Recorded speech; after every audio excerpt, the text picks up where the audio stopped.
নমস্কার, আমি সৌম্য। আপনারা দেখছেন স্পোর্টস বাংলা। ইউনাইটেড আরব আমিরাত। ইউনাইটেড আরব আমিরাতে যে নিউ ইয়র্ক ইউনিভার্সিটি আছে আবুধাবিতে, সেই ইউনিভার্সিটিতে গত মে মাসে যে সমাবর্তন অনুষ্ঠান চলছিল, সেখানে এক ছাত্র সে সমাবর্তনে গিয়ে যেটা করে, তার সার্টিফিকেট নেওয়ার সময়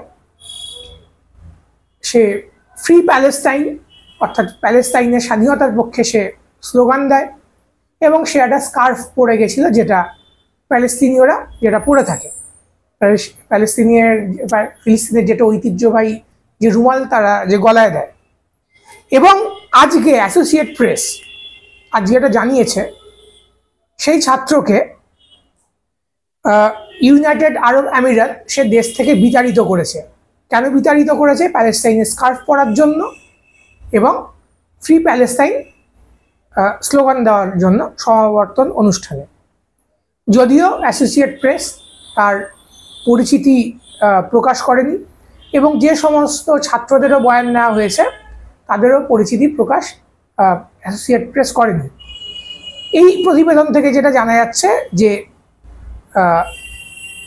ইউনাইটেড আরব আমিরাত তারা কিন্তু যেটা করেছে সেটা হচ্ছে প্যালেস্তিনিয়ানদের যে স্কার্ফ এটাকেও নিষিদ্ধ করেছে এবং জানিয়ে দেওয়া হয়েছিল কোনো রকম প্যালেস্তাইনের পক্ষে কোনো রকম স্লোগান শাউটিং, পলিটিক্যাল প্রোগ্রাম বা ওই স্কার্ফ পরে আসা প্যালেস্তাইনের প্রতীক হিসেবে এগুলো করা যাবে না। এবং আরও যেটা জানা যাচ্ছে বা যেটা দেখা যাচ্ছে, সে ইসরায়েলের সাথে সম্পর্ক ভালো করার চেষ্টা করছে, অন্যদিকে ফিলিস্তিনকে সে এড দিচ্ছে। অর্থাৎ কোথাও মার্কিন যুক্তরাষ্ট্র এবং ইসরায়েলকে তুষ্ট করতে ইউনাইটেড আরব আমিরাত নিজের দেশে গণতন্ত্রের টুটি চিপে ধরছে। ফ্রি প্যালেস্তাইন বলার জন্য কোনো ছাত্রকে দেশ থেকে তাড়িয়ে দেওয়া হচ্ছে। অন্যদিকে আপনারা জানেন যে আগেও আমরা বলেছি যে NATO, north Atlantic treaty organization, 32টি দেশের সামরিক জোট, তার যে বার্ষিক সম্মেলন চলছে ওয়াশিংটন ডিসিতে, সেই সম্মেলনে যেটা ঘোষণা করা হয়েছে যে ইউক্রেনকে ডেনমার্ক এবং নেদারল্যান্ডস থেকে F-16 যুদ্ধ বিমান দেওয়া হবে, যেগুলো মার্কিন যুক্তরাষ্ট্রে তৈরি। মার্কিন যুক্তরাষ্ট্র পারমিশন দিচ্ছে, অনুমতি দিচ্ছে নেদারল্যান্ডস এবং ডেনমার্ককে ইউক্রেনকে F-61 পাঠানো হয়। এবং সামরিক বিশেষজ্ঞরা বলছেন এবং তারা যেটা বলেছে যে এটা এই গ্রীষ্মেই পৌঁছে যাবে ইউক্রেনে।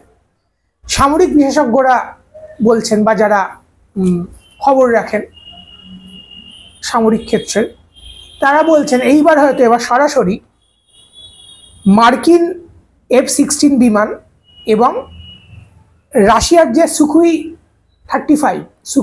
35 বিমান, তার সরাসরি এবার একটা টক্কর দেখা যাবে রাশিয়া বা ইউক্রেনের আকাশে। আপনাদের হয়তো মনে আছে যে পাকিস্তানেরও F-16 বিমান আছে, যেটা মার্কিনরা পাকিস্তানকে দিয়েছিল।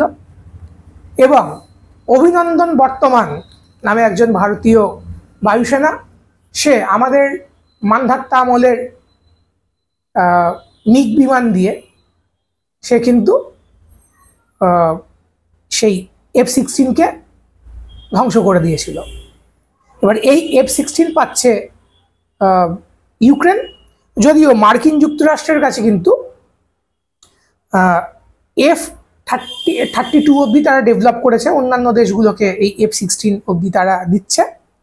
এবং ভারতের কাছে রাশিয়া যে সুখুই সিরিজের যে বিমান আছে সেটা হচ্ছে Su-32, অর্থাৎ ভারতের কাছে আছে রাশিয়ার S-32 আর পাকিস্তানের কাছে কিন্তু আছে F-16। এবং ভারতের বায়ুসেনারা এটা দাবি করেছে যে তারা এই মিগ বিমান দিয়ে, সেই মানধাত্তা আমাদের 50-60 দশকের যে মিগ বিমানগুলো আনা হয়েছিল সোভিয়েত রাশিয়া থেকে ভারতে, সেই বিমান দিয়ে কিন্তু তারা অত্যাধুনিক পাকিস্তানের যে মার্কিন সরবরাহকৃত যে F-16 বিমান তারা সেটা ধ্বংস করে দিয়েছে। সুতরাং ইউক্রেনের কি এমন সুবিধা হবে সেটা আগামী দিনে দেখা যাবে।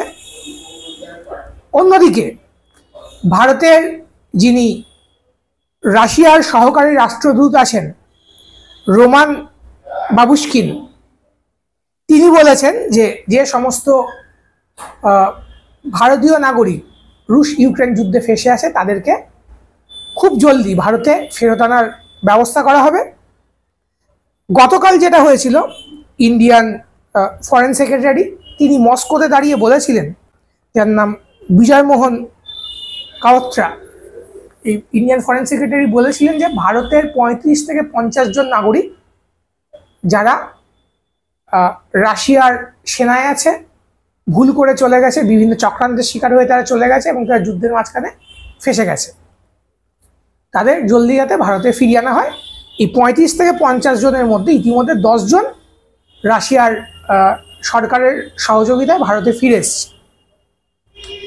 এবার বাবুশকিন যেটা বলছেন, রোমান বাবুশকিন, তিনি বলছেন যে রাশিয়ার সেনার অভাব নেই, রাশিয়া চায় না যে ভারতীয়রা তাদের সেনায় লড়ুক, এবং রাশিয়ার সেনায় অনেক ভলেন্টিয়ার স্বেচ্ছাসেবক আছে, সেনাবাহিনীর বাইরেও যে যুবকরা যুদ্ধ লড়তে এসছে। এবং রাশিয়া সরকার চায় যে ভারতের সহযোগিতা চেয়েছে, বলেছে রাশিয়া এবং ভারত দুজনকেই এই যে প্রতারক এজেন্সিগুলো যারা মানব পাচারের সাথে জড়িত, যারা বিভিন্ন লোভ দেখিয়ে ভারতীয়দের রাশিয়ায় নিয়ে গেছে এবং সেনাবাহিনীর সাথে চুক্তি করে তাদের ঢুকিয়ে দিয়েছে, তাদের বিরুদ্ধে কড়া ব্যবস্থা রাশিয়াকেও নিতে হবে, ভারতকেও নিতে হবে। কারণ এই ধরনের অপরাধ, এটাকে উনি ক্রাইম বলেছেন, যেটা মেনে নেওয়া যায় না। রাশিয়ার সরকার সত্ত্বর এই সমস্যাটা সমাধান করবে।